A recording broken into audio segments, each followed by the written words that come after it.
എവിടേക്ക് തിരിഞ്ഞു കഴിഞ്ഞാലും നിങ്ങളുടെ ബൈക്കിന്റെ പിറകിൽ ഇരിക്കാൻ വേണ്ടി, നിങ്ങളുടെ കാറിന്റെ മുൻ സീറ്റിലിരിക്കാൻ വേണ്ടി, നിങ്ങൾ നടന്നു പോകുന്ന സമയത്ത് നിങ്ങളുടെ കൂടെ കൈപിടിച്ച് നടക്കാൻ വേണ്ടിയിട്ട് ഒക്കെ നിങ്ങളെ വെറുപ്പിക്കുന്ന, നിങ്ങൾ ഒരുപാട് ഇറിറ്റേറ്റ് ചെയ്യുന്ന ഭാര്യ നിങ്ങളുടെ കൂടെ ഉണ്ടാവും. ഒരുപാട് നമ്മൾ ഇറിറ്റേറ്റ് ചെയ്യും. നമ്മൾ എപ്പോൾ പോയി കഴിഞ്ഞാലും നമ്മുടെ കൂടെ തന്നെ വേണമെന്ന് വാശി പിടിക്കും.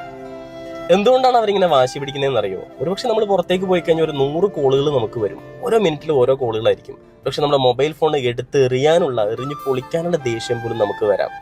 എല്ലാം പോരാഞ്ഞിട്ട് നമ്മൾ വീട്ടിലേക്ക് തിരിച്ചെത്തുമ്പോൾ പണ്ട് മിഥുനത്തില് മോഹൻലാലിനോട് ഉർവശി ചോദിച്ചപ്പോൾ ഒരു ചോദ്യം കൂടി ചോദിക്കും. നിങ്ങൾക്ക് മുമ്പായിരുന്നു എന്നോട് ഇഷ്ടം, ഇപ്പൊ നിങ്ങൾക്ക് ഇഷ്ടമൊന്നുമില്ല അല്ലെ? ഞാൻ പോയി കഴിഞ്ഞാലും നിങ്ങൾക്ക് പ്രശ്നമൊന്നുമില്ല അല്ലെ? ഇങ്ങനെയുള്ള കുട്ടി ചോദ്യങ്ങൾ കൊണ്ട്, കൊച്ചു കൊച്ചു ചോദ്യങ്ങൾ കൊണ്ട് നമ്മൾ ഇറിറ്റേറ്റ് ചെയ്യുന്ന ആ ഭാര്യ ഉണ്ടല്ലോ, ആ ഭാര്യ എന്തുകൊണ്ടാണ് ഇങ്ങനെയുള്ള ചോദ്യങ്ങൾ ചോദിക്കുന്നതെന്ന് അറിയോ?